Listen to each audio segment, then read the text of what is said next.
फिर रात हो जाती है। सनी कमरे में आता है और देखता है कि ईसा के बाल तो फिर से लंबे हो गए हैं। ऐसा कैसे हो सकता है? वह ईसा के पास जाता है। ईशा, तुम्हारे बाल तो बड़े हो गए हैं। सुबह तो ये छोटे थे, ये कैसे हो सकता है?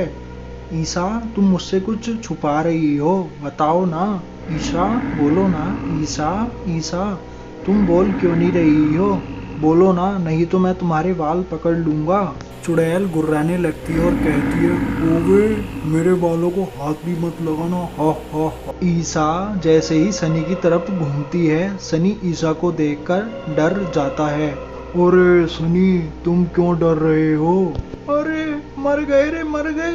ये तो चुड़ैल है, ये तो ईसा है ही नहीं। मैं ही तो ईसा हूँ, तुमने मुझे पहचाना नहीं, हा हा हा।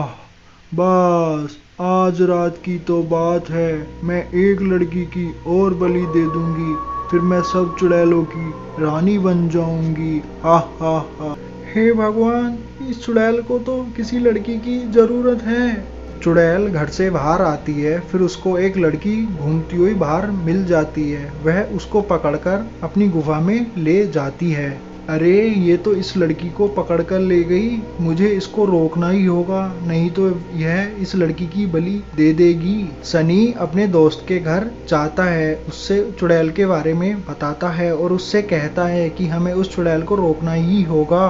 फिर वह दोनों जंगल की तरफ को जाते हैं और जंगल में पहुंच जाते हैं। वह जंगल में चुड़ैल की गुफा को ढूंढते हैं। उन्हें कुछ देर के बाद चुड़ैल की गुफा मिल जाती है और वह भी गुफा में पहुंच जाते हैं। देखो भाई, वो रही चुड़ैल, वह उन दोनों की बलि देने ही वाली है, हमें उसे रोकना ही होगा, नहीं तो बहुत बुरा हो जाएगा। सनी का दोस्त सनी से कहता है, भाई चुड़ैल की कोई कमजोरी तो होगी।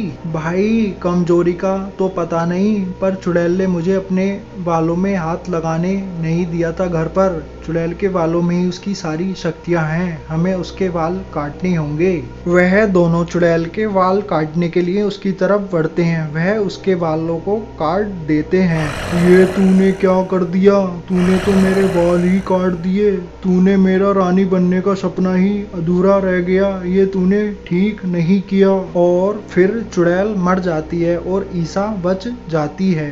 ईसा, तुम ठीक तो हो ना? हाँ, मैं तो ठीक हूँ, पर मैं यहाँ पर कैसे आई? अरे तुम ज्यादा मत सोचो, सब ठीक हो जाएगा, चलो घर चलते हैं।